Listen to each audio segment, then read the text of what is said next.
That. The minus maybe you won't come. I think we ought to start. It's a little after 9. Call the Albany Water Board together for its regular meeting. Thursday, May 26th, 2025. Board members present, with the exception of Rachel Johnson, who may join us on Zoom. He's out of town. All the cast of characters, usual cast of characters are here. That's a reference for Laura, who's an expert on Casablanca. Oh, That's a small joke. Yes. That they had during the week. So I'll call the meeting to order. I'd like to have a motion to approve the minutes that was circulated earlier. There are no changes. Second, all in favor? Aye. We have a member of the public here. Delighted. Donna, is it Hamlin? Yeah, thank you. Yeah, 396 Madison Avenue. That's correct. You have a vacant lot on Jefferson. I want to talk to you about it. Stand up so we can kind of hear you. Hi, folks. Glad you're here. Thank you for just a couple minutes of your time. I've owned property for going towards 30 years, both 396 Madison Avenue and 201 Jefferson. They are separate parcels, but they are connected and all on one deed. So on my vacant lot, I am charged a flat rate per year annually, which just came out. And as you know, the billing comes out, quarterly for the other, which is fine. The water rates are not overly exceptional. I don't have a problem with that. Other than the fact that I still have lead pipes connecting to my house, which the city has over the years had us scrape the pipes and fill out forms and have stuff tested to determine whether or not was lead in the water. And it seemed to go absolutely nowhere. And now we're being told that we're going to have to pay to have that lead connection removed ourselves, which I don't believe they're doing that in Troy. I think that the city should be responsible for that, but I digress there. The real point I'm here is for my vacant lot on 201. The annual rate has gone up. I don't know how you guys make that calculation. But I remember when Mr. Cuomo was our attorney general, I wrote a letter when I first bought the property. And I wrote to him to complain about the fact that I'm paying for a utility that I do not have access to. And I'm sure that's not the first time, and I've been told it isn't the first time you've heard that complaint. But I am going to bring it up again, because as time goes on, everything increases and increases and increases. But my pay rate doesn't keep going up, okay? I'm just a simple bus driver. And I'm trying to take care of this all on my own. And every time I turn around, the rates of the taxes go up. We just got reassessed even early at 8 years. I try to stay on top of everything the best that I can. But I'm a single woman trying to do this all. And the fact that $149.60 for a vacant property that I do not have access to the pipes. Okay, I've been told, well, your property is so much more valuable. That's why we ask everybody with vacant lots to pay for the maintenance. Well, there's never been any maintenance in the almost 30 years that I've ever had this property, okay? And for me to be paying $150 annually, and I'm sure it'll go up next year too, because it just keeps increasing with the rates of the water, it's just getting absurd. Many moons ago, it was a lot less. I get some nominal fee of maybe like 10, 25, whatever, $150. That's a week's worth of groceries for me. It's too much. It's getting to be absurd. And if there's anything the board can consider for us vacant property owners would be great, other than the fact to tell me to, merge my vacant lot with my homeowner property, which is not going to happen. I just feel that it is almost the same as telling the telephone company that they have to, because it's a utility.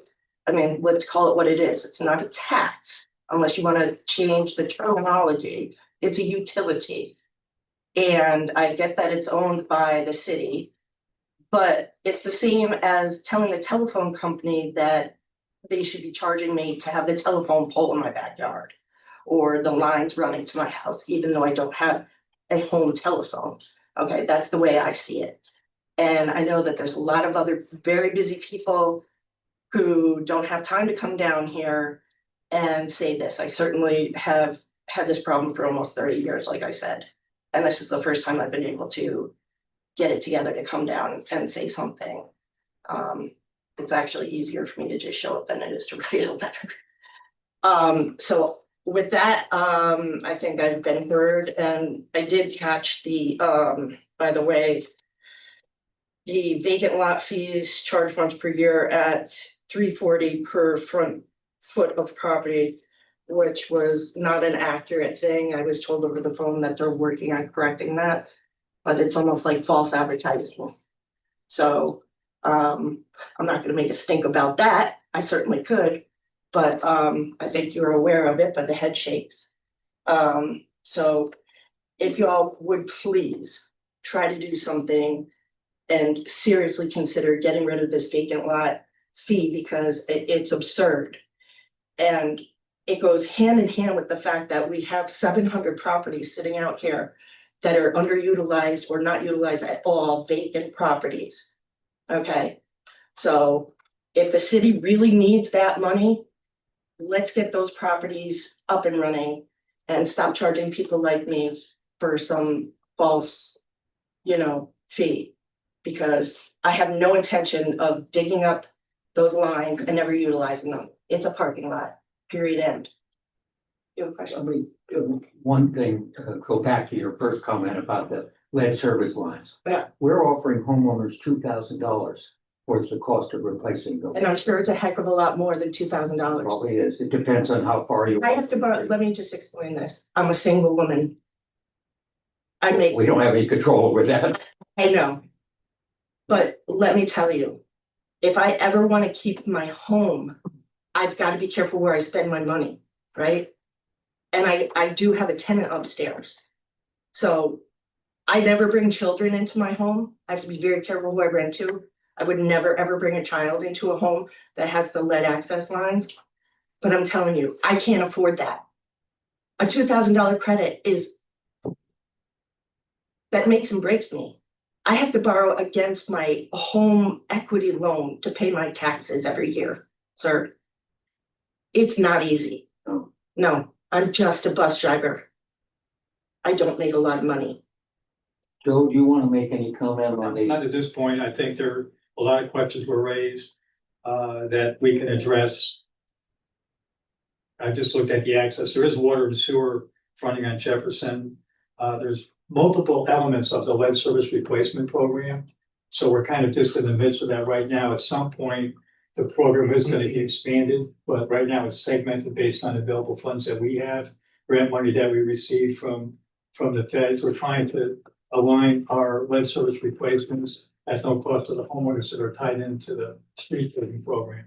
So we want to kind of get out in front of them and work in concert with them. So it's just a phased-in program. I appreciate the issues of cost. We've got probably about 9,000 lead services left that we need to replace. So we're working on it. I appreciate your comments. It's not easy, and it's only going to get harder and worse. I'm a political junkie. I listen to WAMC every day, all day long, when I'm driving around in my bus, and I stay very well tuned into what's going on. And I'm actually possibly going to lose my job. I possibly will lose my health insurance. You know what I mean? So $150 right now is a lot of money to me. I am going to pay this one last time.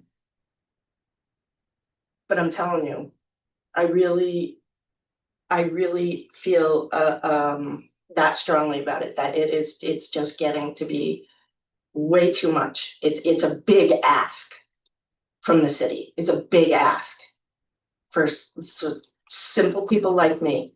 Okay, all I have is my home, my job, and my health, and I'm just trying to keep my head afloat. Have you checked with the, at Henry Johnson, the Office of, I think it's, Community Development?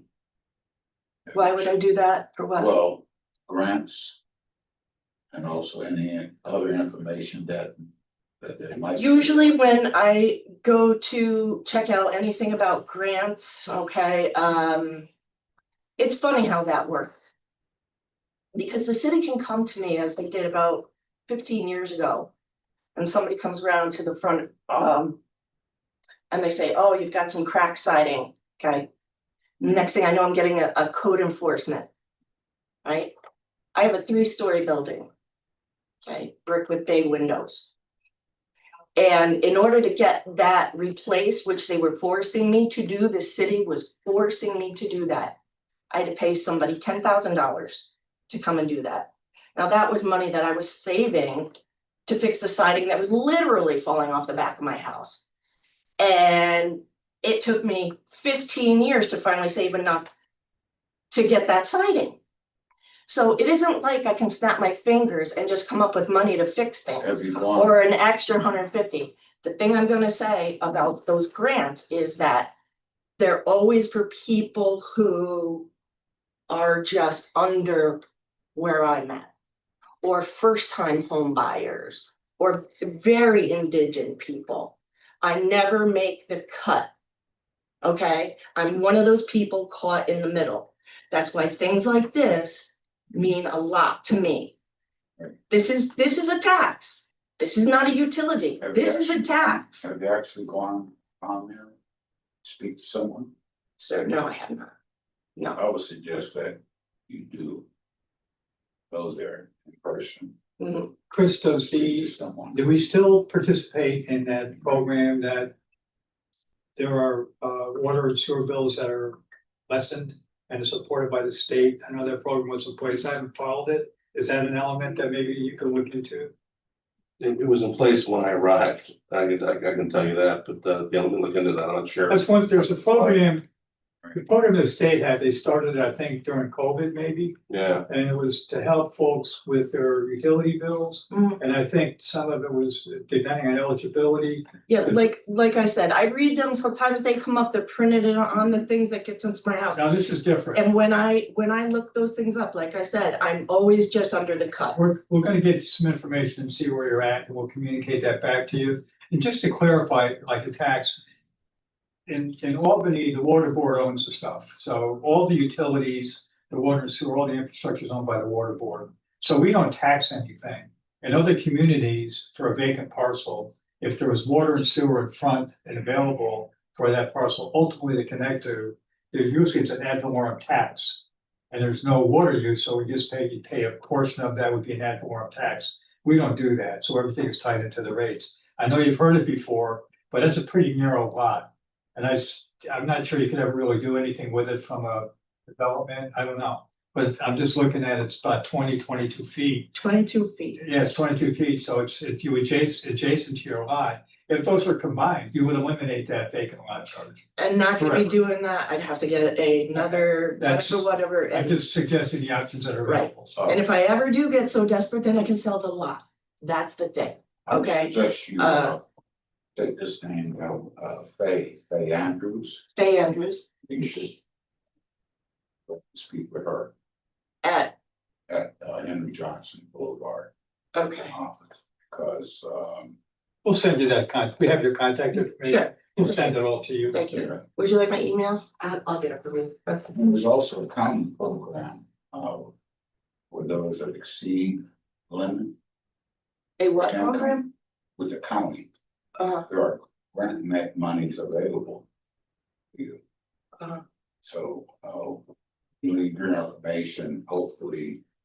I can, give you a contact for that. Well, I know, I'm just saying, I appreciate all of that. I appreciate everybody's input and concern. I can see some concern here.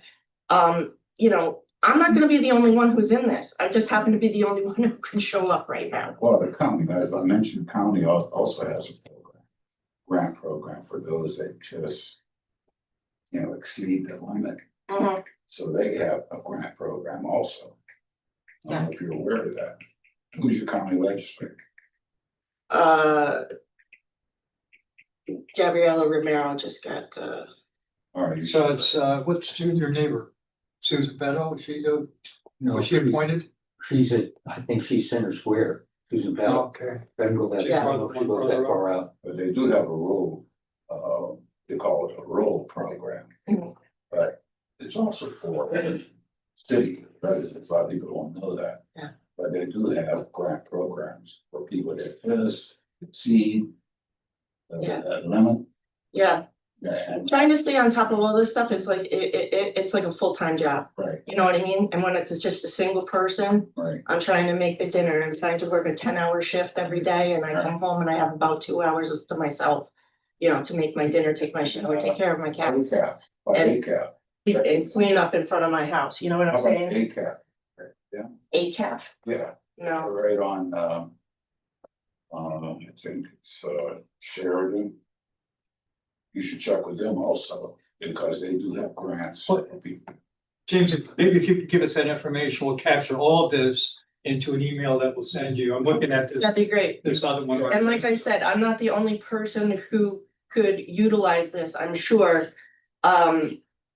I just really don't have time to go chasing grants, you know what I'm saying? Right. well, Everything takes a whole lot of time. There's paperwork to get to go out. Yeah. We can provide, hopefully we can provide that with you, but you do have to take the time to fill out the application, I know. because they need your information. It would just be easier if I didn't get sent $150 bill every year, that's all. All grants is through other sources of grants that you have to look into that might be available. Yeah.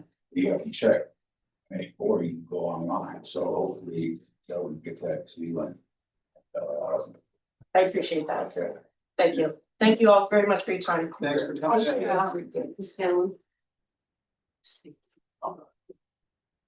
Have a good day.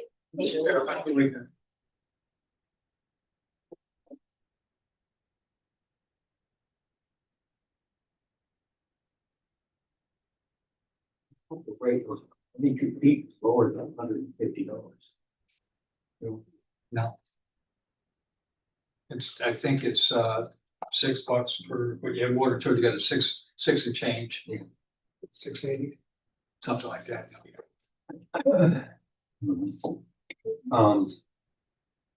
Time for committee reports. Chris, you're up first. Okay, this is the report for monthly and year to date through April 2025. First piece of with respect to revenues, monthly is at 2.8 or so, a decrease of 1.6 from prior year. Year to date, the revenues collection is 13.5 million, 1 million increase from the prior year. So we like to see that monthly amount be around 3.5 million in collections. That gets us to basically our budget with the tax roll.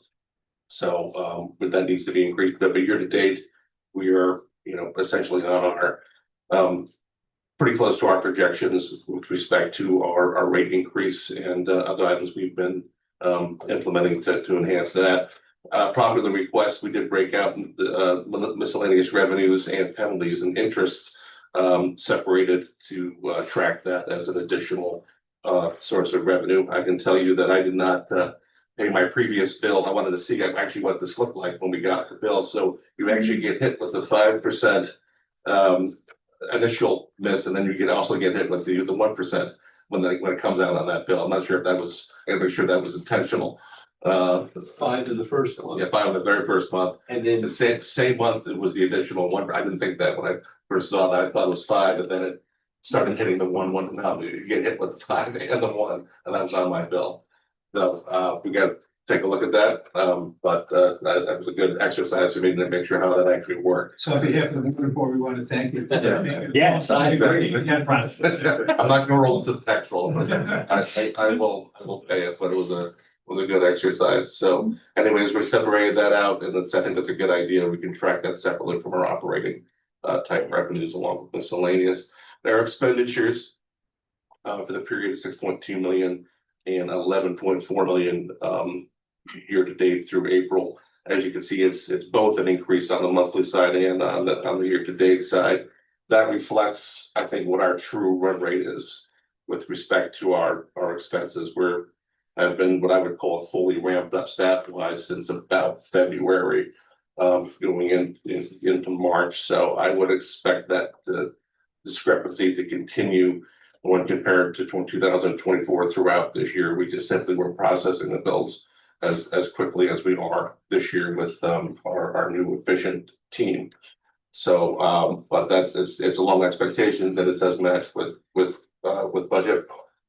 Next page, capital spend, relatively small.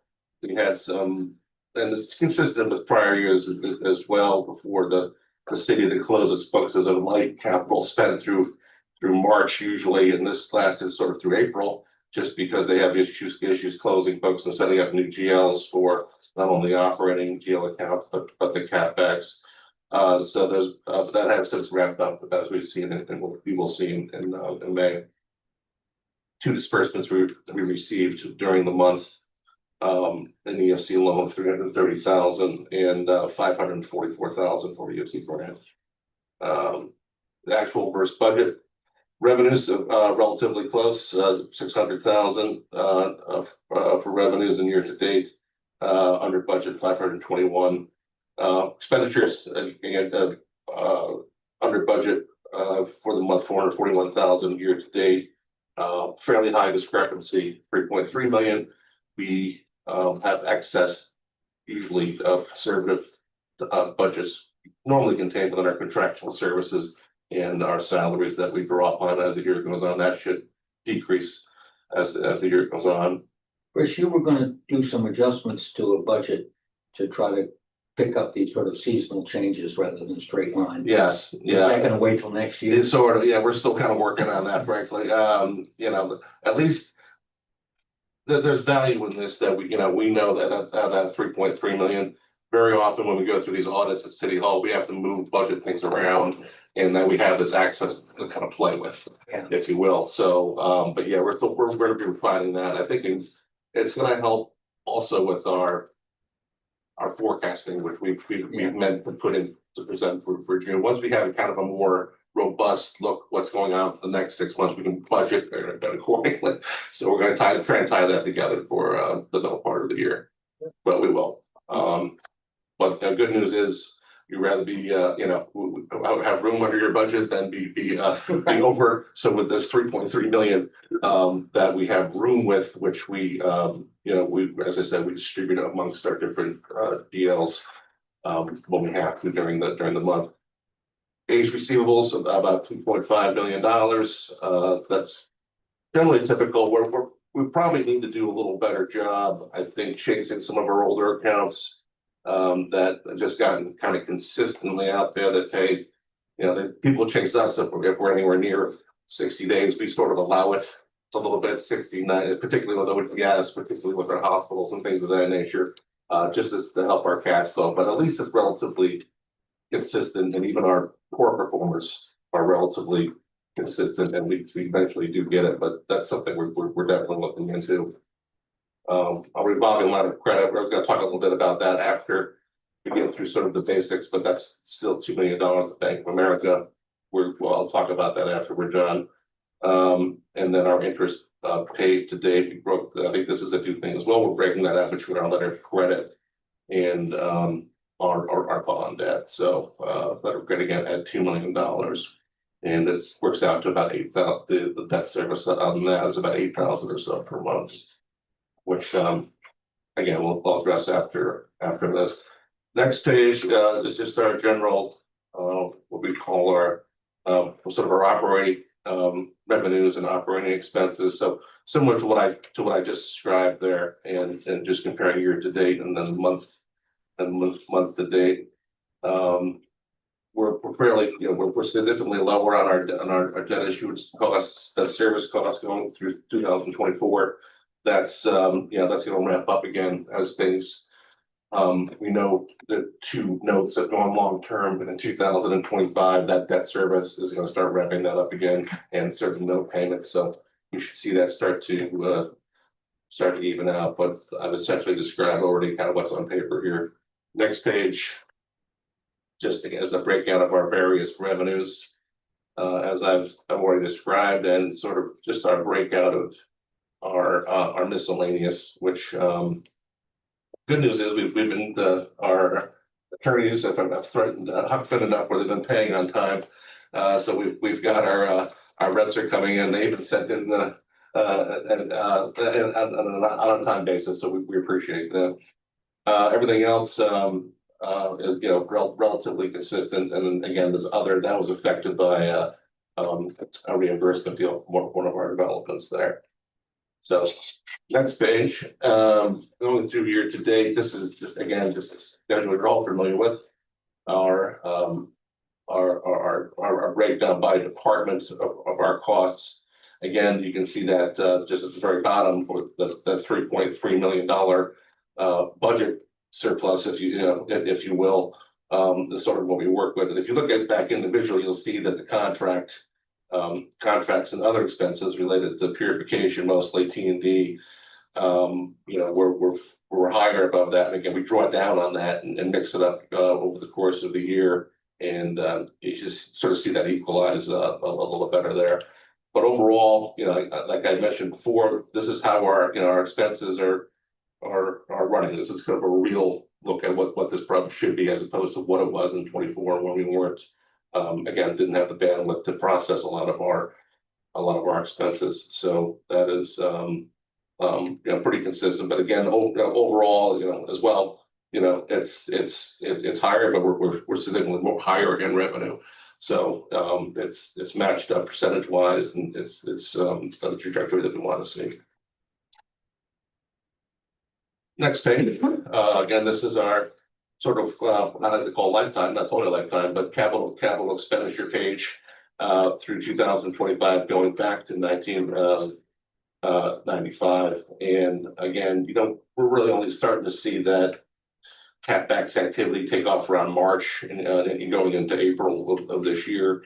And the related financing activity, the grants that came in earlier, we just haven't been able to start the actual work or pay the bills, I should say. Some work had been done, but pay the bills and starting kind of March, April, and we should see a pretty big May number when we do our financials in May. We've had a lot of activity there since then. So, but yeah, so that's that breaks out our 700. We've had 751,000 of what we've booked in CapEx. We call it our 8350 accounts, and we have 1.8 million worth of 2.7 million worth of grants and financing combined that we're using to fund not only what we've already incurred there, but our expenditures that we are going to need over the next few months. Next page is just our overtime, which again it's higher from year to year, but I think within expectations given the different weather patterns that we've had. So I think that's something obviously that we track, but it's nothing of a surprise. We haven't even addressed previously. Well, just to expand on that, we've had 65 water main breaks already this year. Yeah. We had 48 last year. We're on track to go over the 101 we had back in 2019, which is the most we've ever had since I've been here. So and then the other issue, we have multiple blue collar positions open, labor 3 water repairmen, the night shift, we're working doubles, the sewer guys, we're 4 laborers short. So we're trying to fill these positions. We're in the seasonals on, so it's been a challenge on the overtime, but it did drop down a little bit as a percentage. How much trouble you have in Williams' position? Nobody wants to work. Yeah, that's what I was thinking. I mean, the residency thing's been expanded, which helps us on the white collar positions, but on the blue collar ones, I'm not sure what the issue is, but I've talked to some other folks, and it seems to be a problematic across the board, public and private sector, for some of these types of labor positions. Just the next piece on this schedule would include the due to, due from. You can see this is morphed down to 310,000 that we technically go to the city. So Arv and I have reached out to Ken Bennett and his new associate, Nick Riley, I believe. For us to do a reconciliation, so when we compared our number to their numbers, it was $2 million off. You know, so it's good that we're doing these reconciliations prior to year end. So we both figured out, went through and we threw a new Excel spreadsheet, matched it up with what Nick did. They agree with our number. We found the discrepancies and got that number back down to is basically zero as far as I'm concerned, 310,000. But again, That's good news. it's good news. But again, you know, it's something we need to take a look at. With a lot of charges that run through, a lot of these healthcare, other things that we just kind of see the number as opposed to the backup. So we've got the reconciliation part right. We know what the numbers are between our books. We just need to kind of get the why and the how. And Art and I are working on that over the next coming months here. Large balances, you saw that for AR. AR relatively consistent. There's the aging. Again, I haven't really typically in other past roles, usually be sending out demand letters and anything that got over 60 days to our customers. We haven't really done that once or twice, Andrea and I have, but overall it's pretty good. But again, I think we need to keep reminding our customers that we should be getting paid on a timely basis. Next schedule, I can get to it. That's our the next schedule is the Route 7. So that's again, it's been strong. Every time that we look at this on a monthly basis, and that's it's within expectations strong, but the hope is this just continues going in the right direction. And that's with separating out Bethlehem and Gilman, as well. So this is it's good news, and we just got to continue to go in the right direction. I still think there are certain we're kind of doing one-off type audits, if you will. If we see certain anomalies, we don't really have a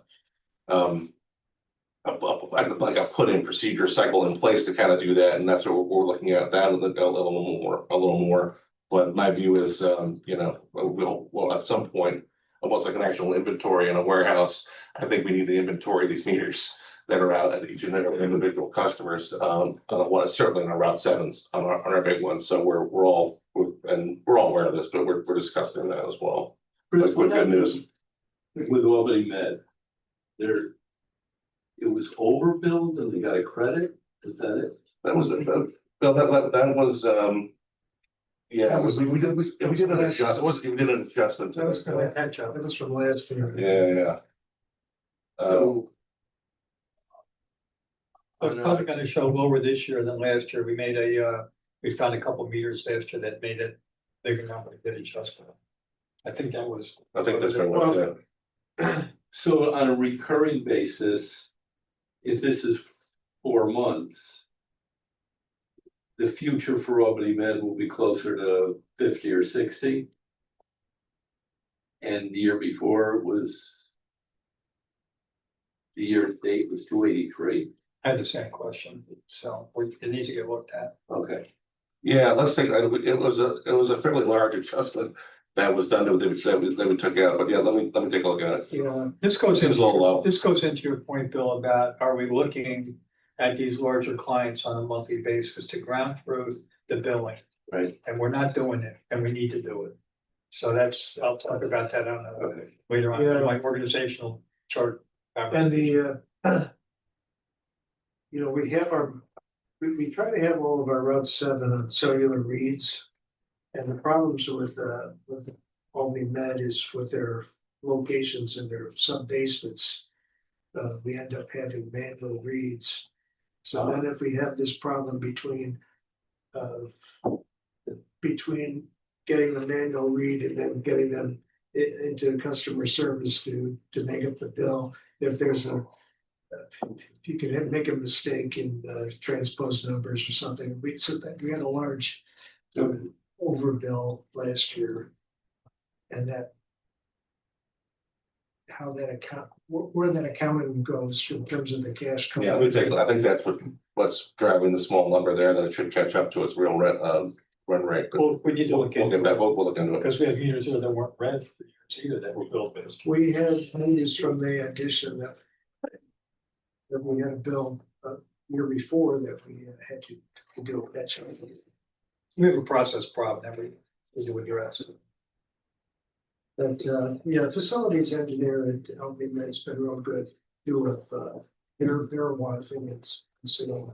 But we went several months last year.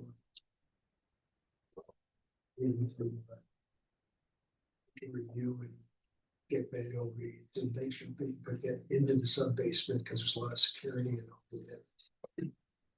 Yeah, that said, they're much lower today, so let's take a look at that.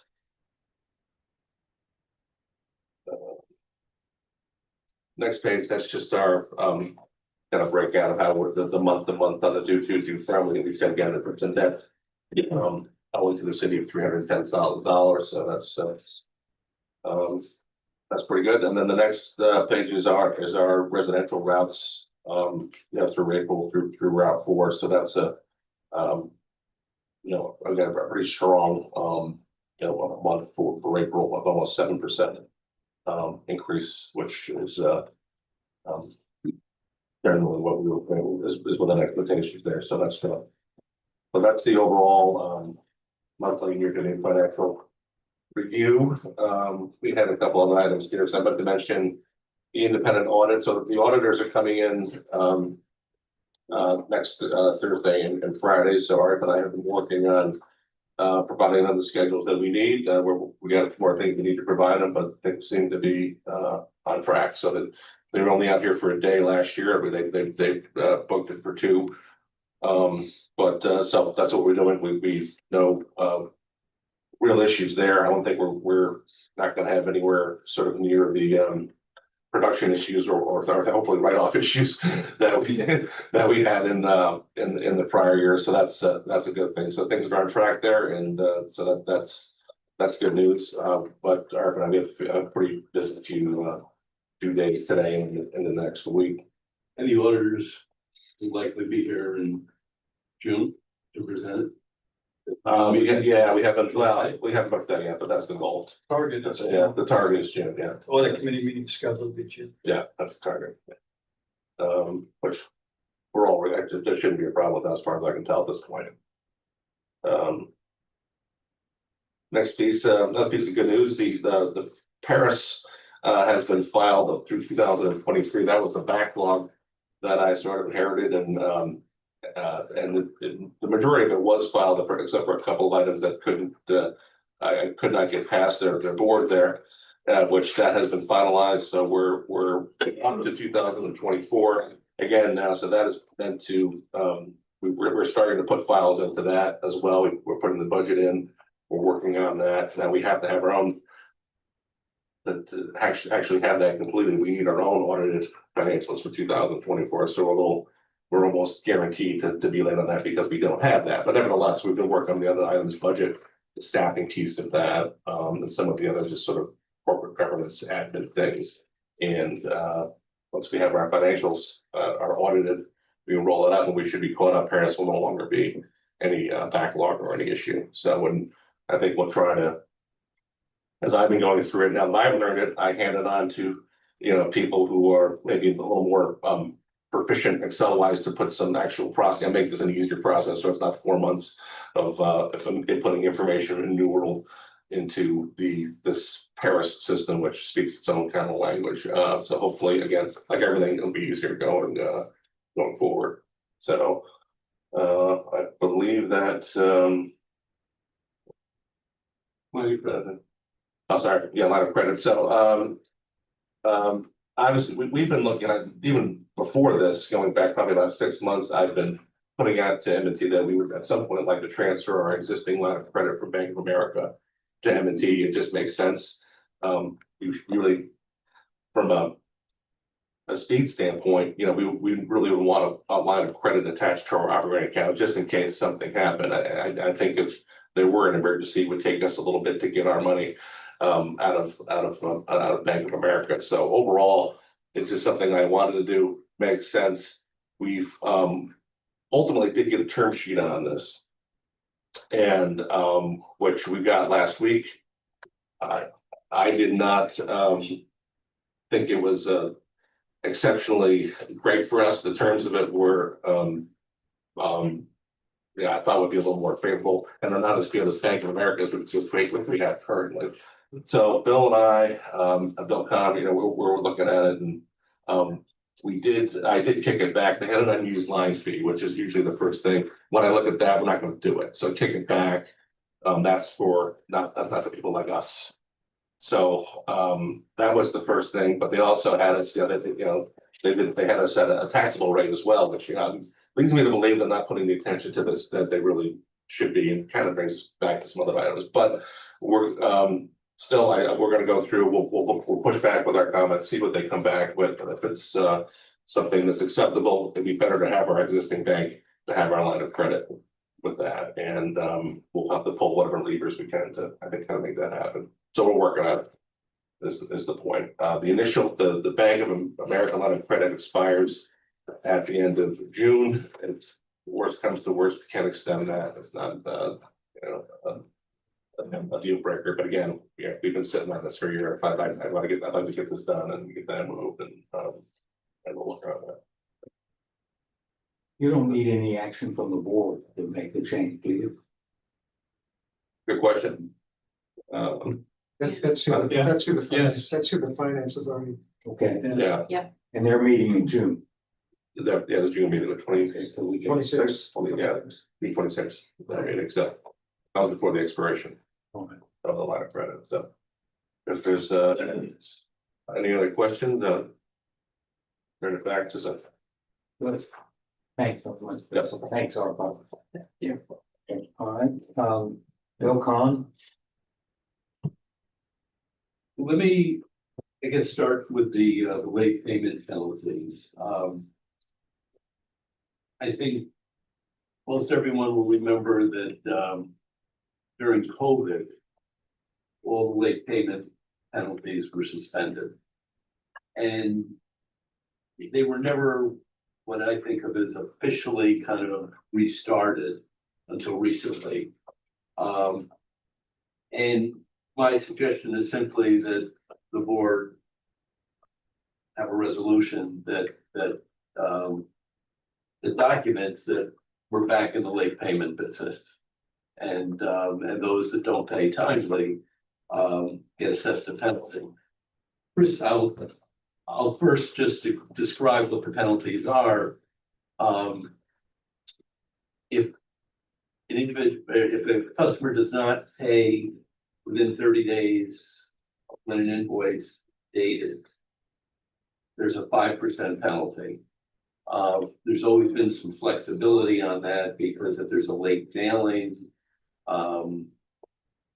but it's always been 30 days after there's a 5% penalty.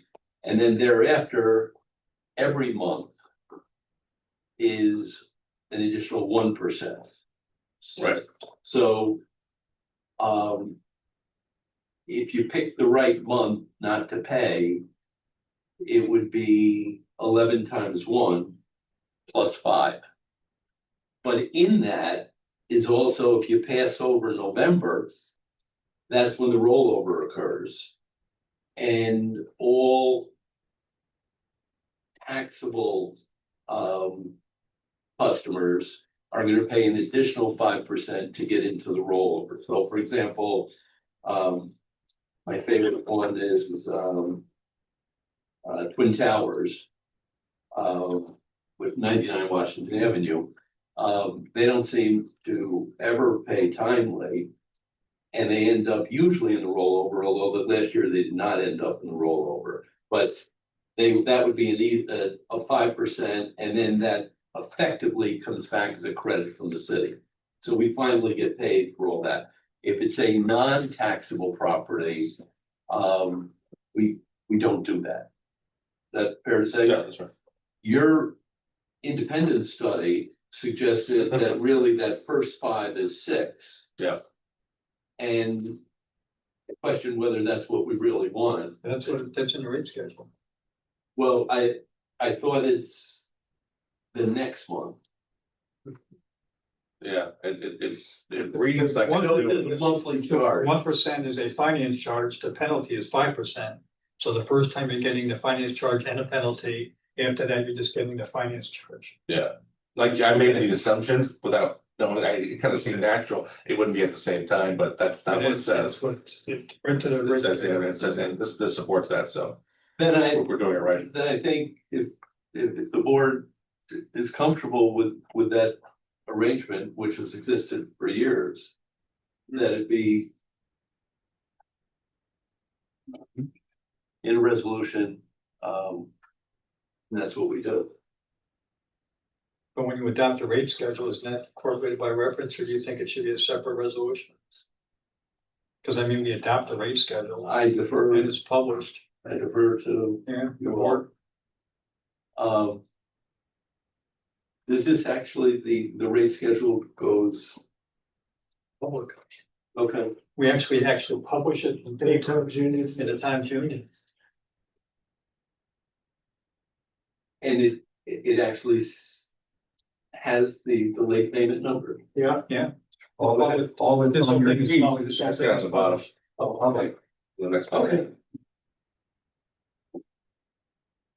And then I think, Chris, there has to be a kind of a formal review to make sure that the non-taxable entities,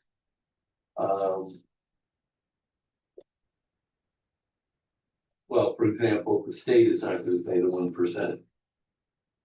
It's not going to pay the 5%, and it's certainly not going to be rolls. But whether there should be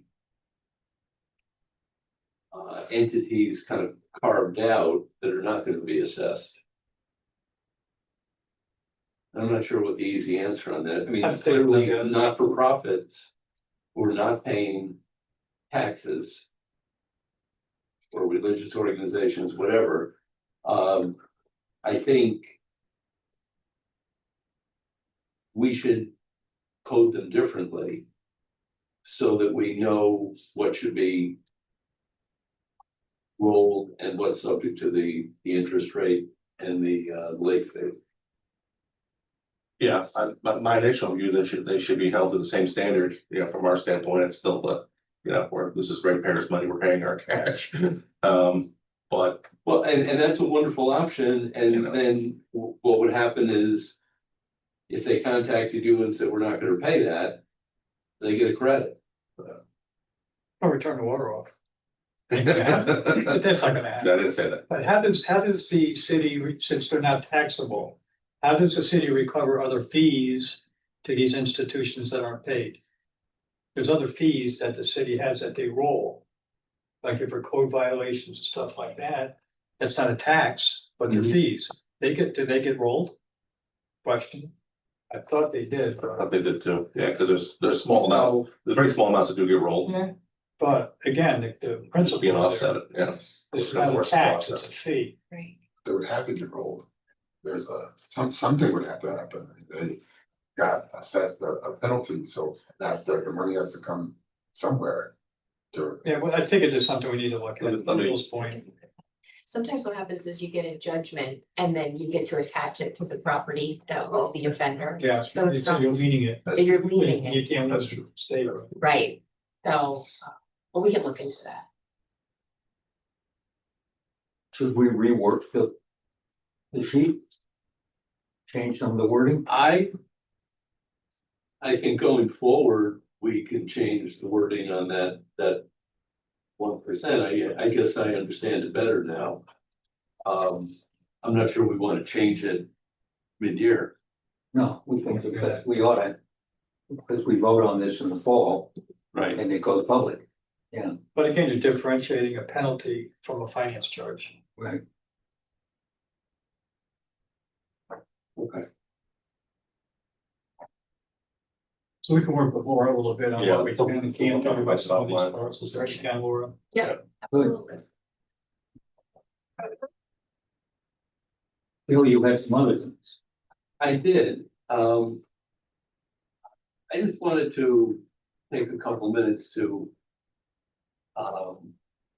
go over a process that I'm involved with on a monthly basis, and that is when the financial statements are internally deemed to be ready for real time, I get a copy of it, and for kind of decades, I've looked at it and provided some commentary on it.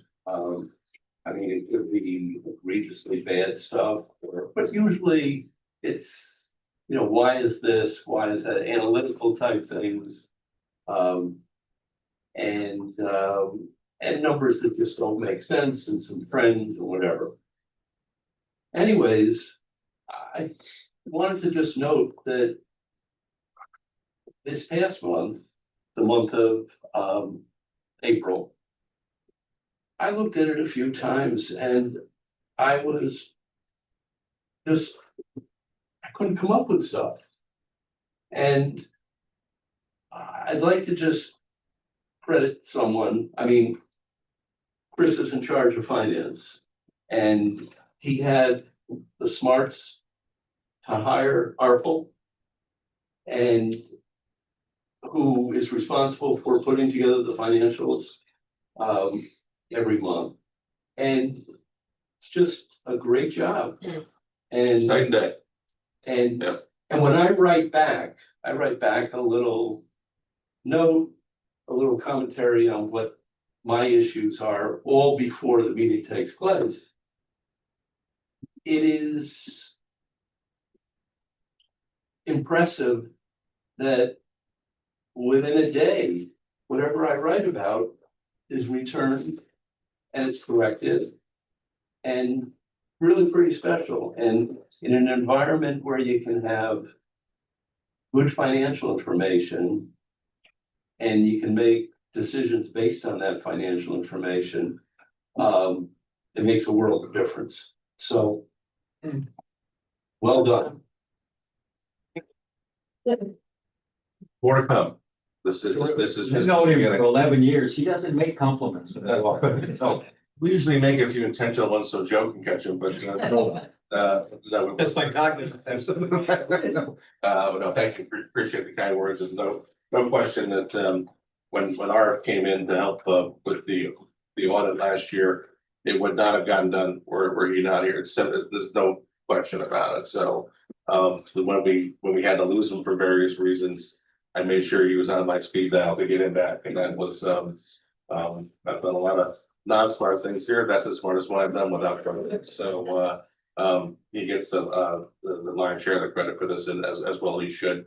And like I said, more to come too. We have promised schedules for our forecasting and for June. I think you're going to be, pretty surprised with what we come up with there. That really is going to put us, given the small size of our organization, we're going to be fairly sophisticated given what we're going to start producing. So more to come, and again, thank you for everybody. Thank you, everyone. And the other item that's shown as B, I think Bill is in a better position to talk about that than I am. Yeah, I think from the point of view, my discussion with Iowa counterparts in EFC, anything that we already have as an agreement, like things that we've gone to our long-term financings with, those deals are safe, that EFC's got the money, and that's no problem. Because towards the future, in terms of how the Fed appropriates money for the revolving fund, and in regard to the bipartisan infrastructure law, and whether grants that were authorized in the Biden administration, whether that money's still going to continue, because we thought that was going to be a 5-year program, and we haven't really gotten through all those years yet. I mean, we're using this bipartisan infrastructure money for our lead services, and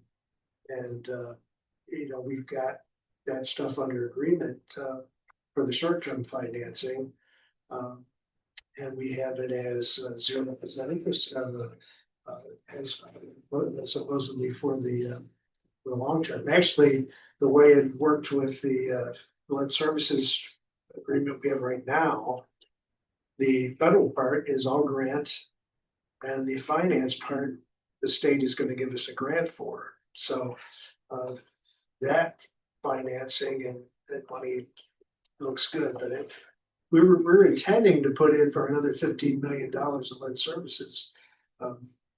In this year's, which would be for fiscal year 2026. But what the federal government is gonna do in regard to federal fiscal year 2026 is I don't know, really hard to tell. I mean, the thing we haven't done in a while is the finance authority can issue its own bonds. But I don't know that the market is great for that. Or we could continue to work with EFC and its revolving fund. To the extent to which they will subsidize these financings may change if there's less money coming in from the federal government. So we'll just have to see. A lot of our sewer projects have gotten substantial subsidies, and we have 0% interest on these on the sewer side. On the water side, the financings we have right now, if we're doing our aeration building and our line and our maintenance building, those have a lot of bipartisan infrastructure law money. We're trying to get money to do water main work. We haven't closed on that financing yet. That didn't have a lot of grant money, but we were just using our EFC financing, which would be market rate. So chances are we'll pay more for future debt than now, the way things are looking. And that might change how the finance authority looks at whether they want to bond separately from EFC or continue with the state. People have a better sense of it after the feds blow through the dust on this current budget. And I know I'm talking to some folks in the state may want to try to pick up the slack on some of the water and sewer financing that the feds dropped and some. I think it's just way so much uncertainty. Good news. Uncertainty. Yeah, and I know there are a lot of folks out there that are concerned that even money that already been promised has been held back and we haven't been told that's gonna happen. I was on an AMWA management committee webinar, kind of a Teams call the other day. One of the members of AMWA, I think they're out in Washington, they're building a dam. They're 60% done with the dam and they had the money cut off. So how do you stop building a dam? If you've already got contracts. Contracts, you're 60% done with the dam and they pulled the financing. You're gonna get sued by the contractor. Well, good luck with that. You know, it's force majeure. I don't know. I'm not an attorney, but the act of God came down from the White House, you know, so who knows?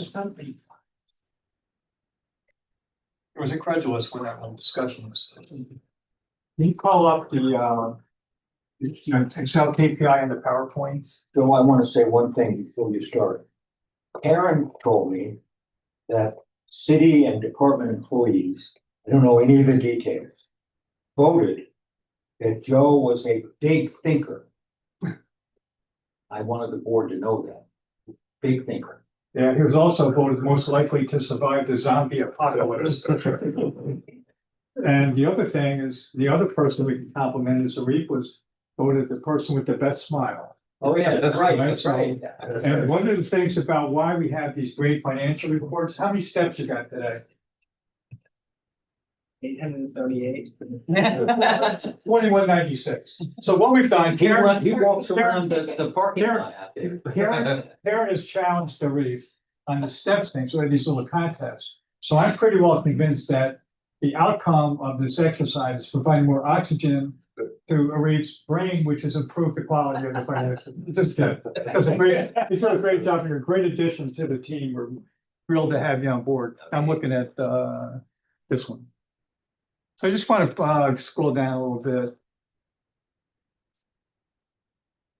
Yeah, right here. Just, we're talking about the water main breaks we've had this year. We've had 65 so far. And between the breaks and the things that we do, we've had 48 that have had a customer service loss. So they're kind of impactful. We're finding that these are getting a little more complicated to repair. So the service time with folks without water is kind of crawled up a little bit. On the other hand, we've done 17 or so that we haven't had where the guys have repaired them under pressure, which is a little scary, but they do pretty well. Let's go down a little bit more, please. Is it more the older infrastructure that, No, no? like that in your neighborhood? Yeah. That's like 1968, 1970. Oh, They break as frequently, if not more so, than the ones that are like 19 or 1870. okay, so as we get to current times, the quality of the materials that are used. I think it's when they first batches of ductile iron pipe in 68, 69, and 70, we've seen that some issues with. I'm not sure if that's pipe, if it's the way they were put in, if it's soil conditions. There's things that you do now when people put ductile iron pipe, they wrap it, it's in the ground, so they don't have corrosion, maybe a higher strength class of ductile iron, but that's where a lot of the problems are. Okay. So things we've done also is that we're doing more with pressure, reducing valves and blow offs to try to keep a better eye on this. We've got SCADA now monitoring the pressures in the system. So regardless, we've had a tough year with that. I know the pressure in my house isn't what it once was. I think a couple of years ago, you guys. Well, it's a trade-off. Either you have higher pressure or you got no water because something costs.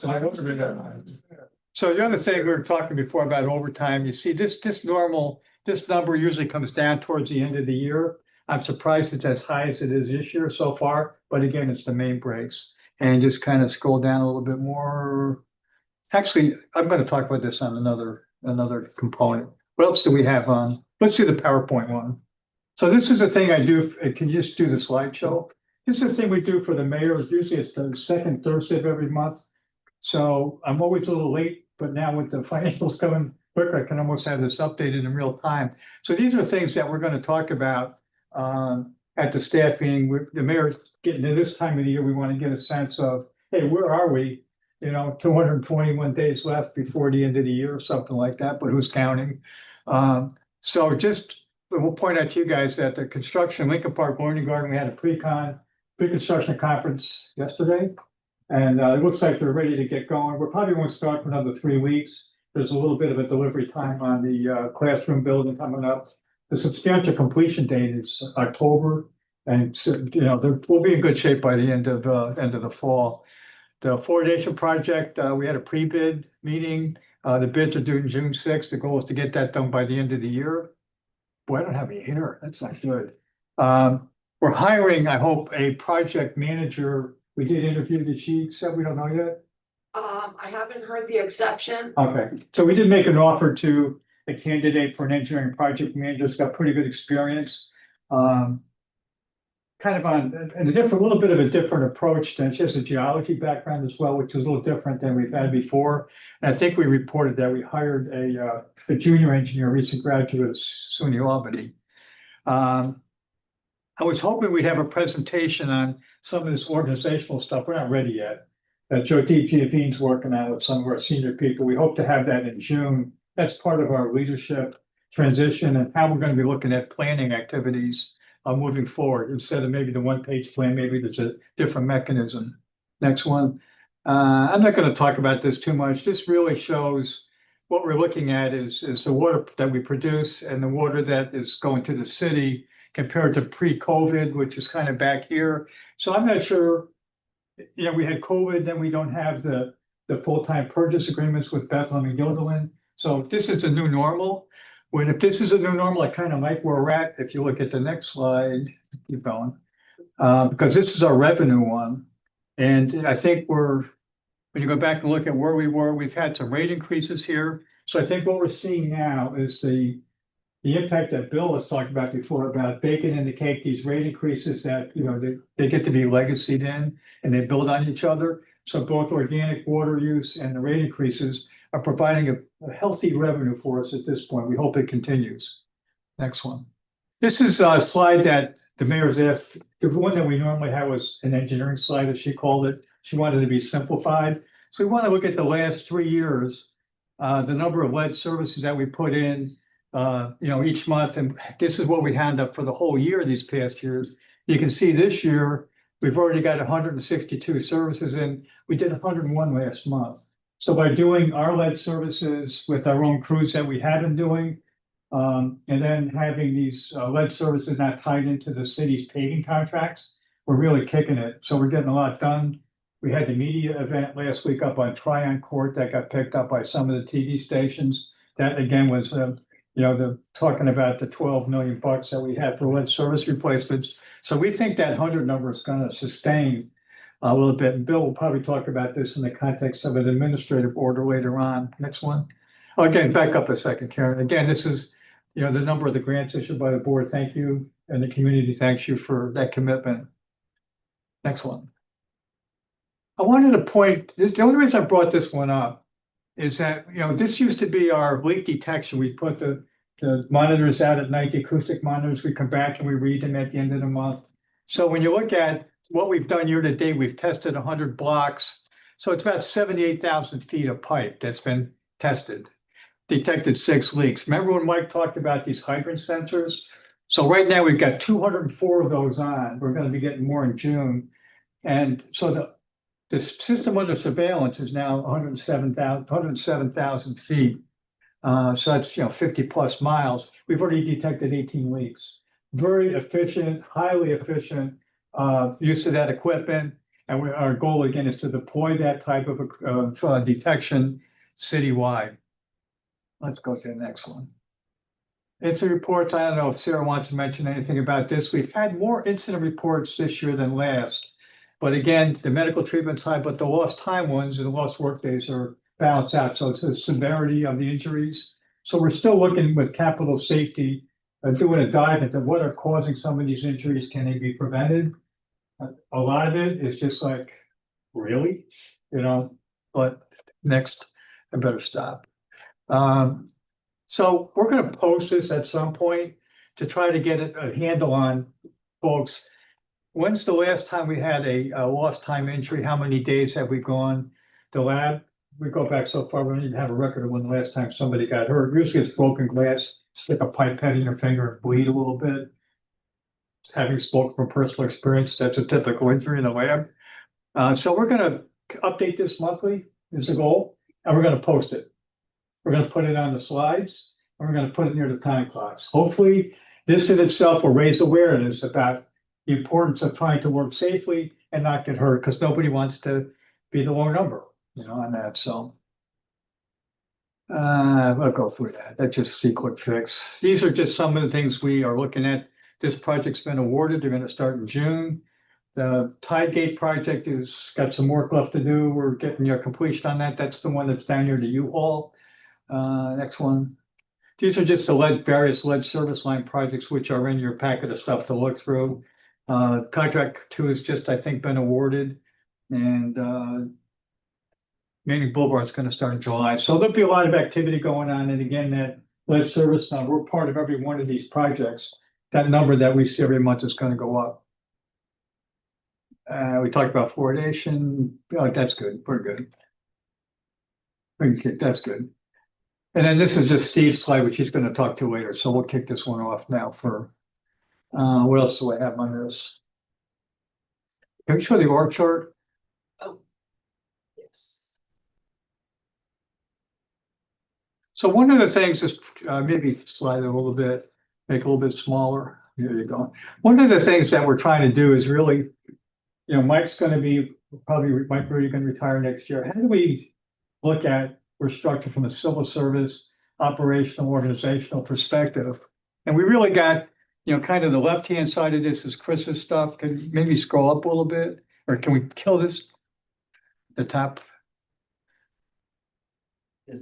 All right. Anyhow, you got this in your chart, but this is, kind of the cash register side over here a little bit with inventory and accounting, metering, billing. It's a conglomeration of different functions that generate revenue and that have our supplies with us. So we want to Well, I want to go back and talk about that in a second, but the ones across the top here, these, whoa. Putting it down at eye level for me, thank you very much. So the ones across the top are really department wide. That's why we're showing, the lead service, Katie's in the engineering, but she works with operations, working with the finance people, working with and she's our program manager. Bill has a whole unit under his purview of, the engineering, the treatment plant, the watershed. And I'm kind of trying to focus more on this side, the cash register, some of the operations, working with security, Matt's now the facility manager. So we're trying to wrap all this stuff up and getting some talent in these leadership positions. So the challenges we have is certainly filling, Rebecca's dance card out and training, the program manager for training. This is all the things that we need to do, whether it's safety training, whether it's project management training, all these skills. How do we keep working with our skills? We need a champion for that. I'm not sure if that's somebody we already have. I hate doing things by committee because then everybody's in charge and nobody's in charge. But the other big challenge we got is here.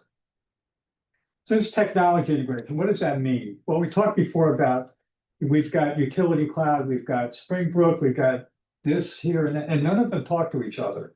So how do we get to one customer service? Well, I can click on 51 Cardinal Avenue. It's got my water information, it's got my customer contact information, it's got whatever maintenance I've had on my lateral or permits, whatever. We need to get all that in one place. So Mike's taken some leadership on that. But we need to, again, how's that going to sustain in the long term? So these are things that we're still working on, part of what Joe DiGiovine and I mentioned. Yeah. Working with the other management folks. I'm telling you, you got to fix this. Some of the stuff needs to get fixed. And the other thing is focus on here a little bit. Jose's doing, I think, a very good job as a new metering superintendent. He's found things that we didn't have before.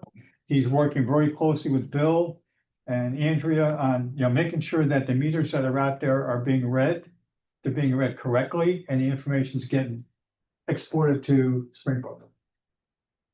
But, and as Bill points out, how do we know things every month? Are we somehow transferring those numbers? That's a gap that we haven't fixed yet. And then, we haven't been able to get our billing people in Springbrook engaged to the point where they'll work with us on these other isms of getting customer service, talking to dispatch. Dispatch has to say, do you have contact information for our address? Come on, that's like 101. How come we haven't got there yet? So this needs to get fixed. I've been complaining about it for 11 years and I got 200 days to fix it and we're going to fix it. So I think that's all I wanted. Oh, yeah, thank you. So the young guy that we hired in engineering actually has a sustainability background, part of his degree from New Albany. So this is a chance for us to really emphasize how do we engage that in our practice? And how do we make it really part of what we do? It's our core values. How do we engage it in the projects? You need to take a break from No, in our capital development program. Thank you, Al. So again, reviewing the task leader, these are things that are work in process for us. Back here, this one. I gotta forget to turn the Bluetooth off on my phone, on my watch. So let's rank it up a little bit. I just want to talk about second quarter priorities. So, whoa, up a little bit. I want to talk about this unit here. Recruit and hire the engineering unit. We've been pretty successful with that. I think everybody knows that the city common council approved the modifications to the residency bill. So now for a 3-year period until it's sunsetted, you can hire anybody. And there'll be a residency preference on the civil service exam if you live in Albany. So that's very helpful for us. We've already seen an influx of applications that we haven't seen before, although we still haven't got the engineer position. But we'll see where we're at. Surprisingly, I don't understand why we don't seem to be getting applications for water and sewer repairmen and laborers, which I thought we would be flooded with those, particularly this time of year. Squad, crickets. So we need higher seasonals. We're still lacking a seasonal up at 6 Mile. Usually by this time every year, we've got somebody up there, nothing this year. We've got 2 seasonal openings for our green infrastructure guys. So we're struggling to fill these positions, and I got supervisors mowing grass because I don't have people to do it, which is a problem. We have supervisors doing that. So we already reported on that. We've talked a little bit about how important this is and this as well. So I think in the context of the second quarter, the things we're working on, we made progress and we're engaged with the other ones to get them done. So again, this ties back. This is a tool that I've used for as long as I can remember, last 20-some years. What tool are we going to use moving forward with the team that's going to be here next year? So that's what Joe and this group is working on. We want to have that presentation to you hopefully in June, because that's when we start looking at budget. So all the stuff has to start coming together. And I've shared with them a quarterly report that we get from Anne Marie, that I get from Anne Marie Salmon, who's the Commissioner of Administrative Services. Awesome report. I don't know if I shared it with you in the past, but it's a reflection of the universe of functions they have. It's IT, it's human resources, it's everything under the sun. She is an excellent program manager, excellent leader, and that report that she provides is a great snapshot for all the things that they've set for each of those little units within administrative services, what the KPI is, what the critical 3 things to get done, and then she reports it back to the whole group. It's awesome. Sends it to the mayor, and as a courtesy, she shares it with me. I think she's just trying to, this is what you should be doing. So we're looking at it, and I think that will help us understand. What I was trying to do is take this and have it go down to the units. I've not been able to successfully do that. So what we're trying now is to come up with a mechanism that has a similar thing to what Anne Marie's doing. If I had anything else. Sorry for yapping pretty quick, but talk about, is there any questions on any of the stuff so far? Yeah, good.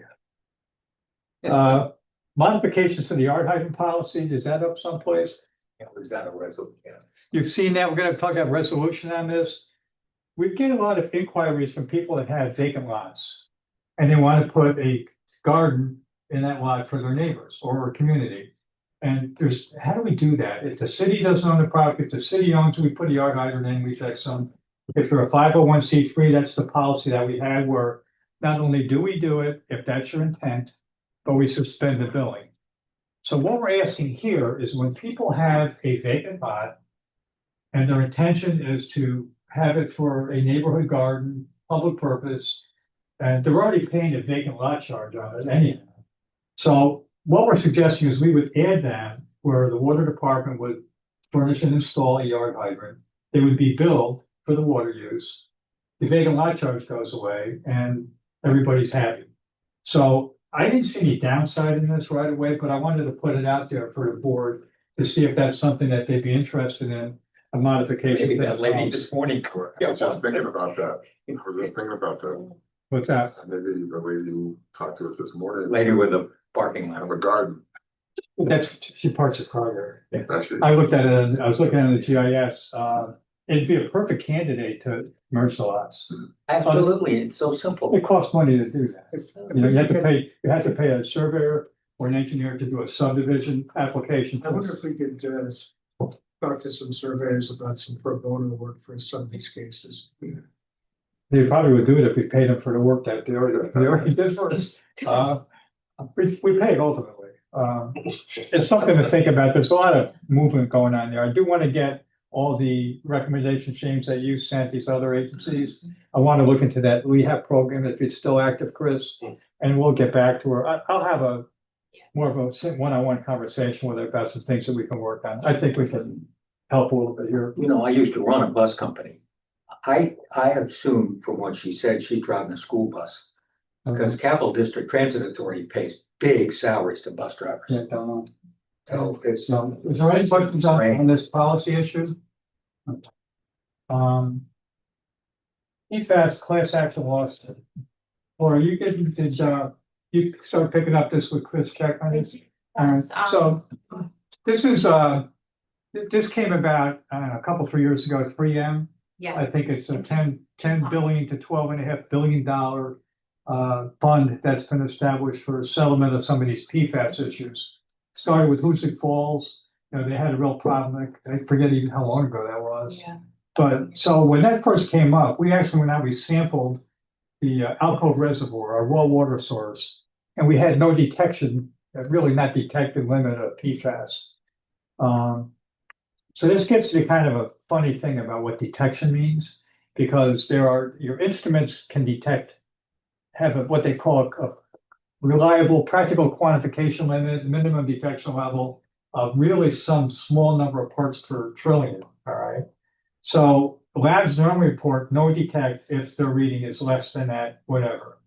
Some labs actually will throw the number out at the detection. Jeez, why do you do that? So in any event, this phase, I guess we're in a phase 2 Yes, status, which means we would be potentially eligible for some settlement here. yes, correct. And what we've given the attorneys who are working, Laura's now picking this up from the city attorney. The class action attorney, there's a couple of them we can work with. Yes. So they said, hey, looks like from what you've done before, we've done point of entry sampling. So we haven't found this as it goes into the system. So when we went back, we started looking at the tributaries that go to the Basic Creek and the Alcove.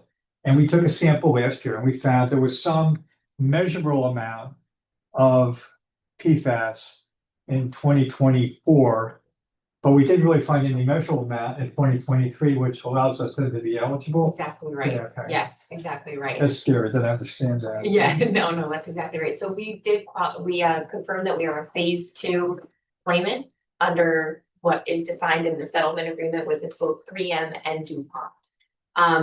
And in order to sort of cash in and you become a full-on claimant, you file a claim under the claims portal. And predating that, you need to complete some testing. So we can work together kind of on what we need to do for testing and then filing that before January 1st, 2026. Right. Yeah. So I think we're gonna work with you now. We're gonna That'd be work great. with the, do another return. You got all that. I have all that information. I had a call with Chris Check, who in Corp Counsel's office sort of got the ball rolling for us on this. And I'll just, let you know what I need for those forms, but Okay. I do recommend, we were kind of spitballing this a little bit. I do recommend us going with a lab, an outside lab, just to do this testing, only because when we get to a point of maybe needing an affidavit from someone, it's nice to have a not self-serving statement. It's Why- nice to have a So is this a lab that, I think we use PACE, yes, and I think the attorneys use PACE. yes, So, yeah, that so we be would good. have the attorney then retain Pace. PACE to do the analysis of the samples we collect? Yes, Okay. yes. Okay. We'll get all that kind of information. So that's an opportunity out there to participate in the class action settlement, at some point. Don't always understand the basis for that. And I think the other thing, I'm not sure if we reported back to the board, the collection we got for the work on Southern Boulevard now. Years ago, when they developed the old burned out Howard Johnson's with a Speedway gas station, there's a hotel down there. When that development went through, it was 2017, I think. A condition of the approval was that the developer was gonna work with us. They were gonna construct a water main under Southern Boulevard. And we were gonna give them the pipe. And then COVID came up and this and that, and they didn't do it. And then during all this time, work was done, and the road got widened, and the scope of the work would change. So we said, we'll put it in, and you're going to agree to help pay for it. And so we actually had that in writing, and so it came about that I kept asking the mayors of my friends to, hey guys, what's the status of this? I know you work with a developer, we haven't seen anything. So 6 weeks ago or so, we got a call, hey, we want to try to fix something up here. We'd like to do something with the property, we need to get a certificate of occupancy. And we can't do that until you sign up. Well, guess what? Don't take, watch, right? No money, no CO. And this is frankly the conditions that we've got on almost every CO that's being issued now. Do you have a water meter? Do you have all this stuff done? Or all your things taken care of, all your permit things satisfied? It didn't happen back then. So we kind of hung it out there. I say, hey, look, it cost us 200, that, we had Keller come in, do the work, 200 grand, you owe us $100,600, or whatever the number was. And, so, okay, we'll do it, we're gonna do this. They put the money in an escrowed account and we signed off on the CO. So, week or so later, the guy said, hey, can we talk about the money? I said, yeah, here's our wiring number, you can send it in this way, or you can send a check over and we'll deposit the bank. Well, they wanted to start negotiating. But no. I said, I'll tell you what, I'll sell it for 100,000 even, instead of 1,000. And so there's a lot of pushback. Or what are we arguing about? We already had an agreement, says for the money.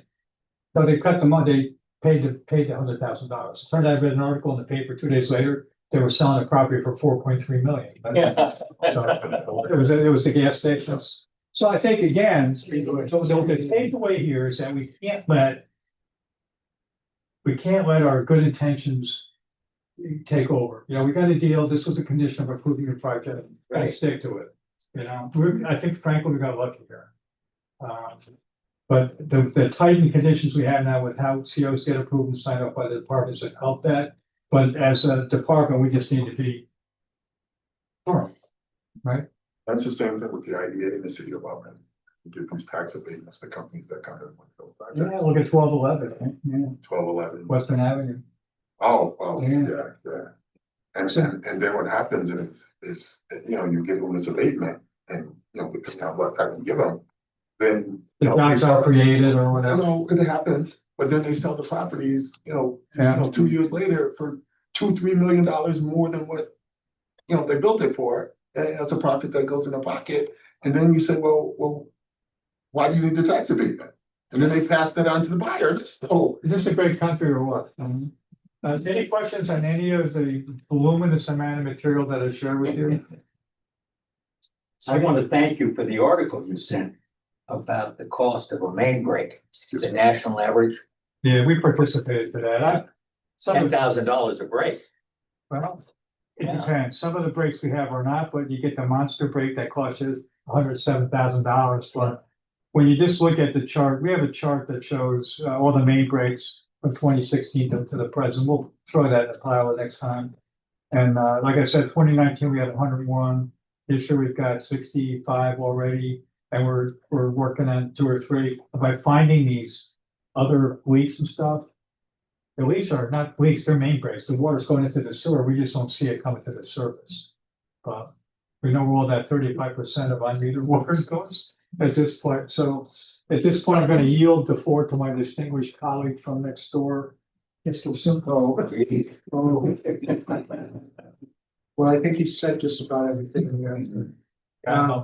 He's higher than you were sitting back there in the chair. In terms of construction projects that we have ongoing, we're still working on the aeration building.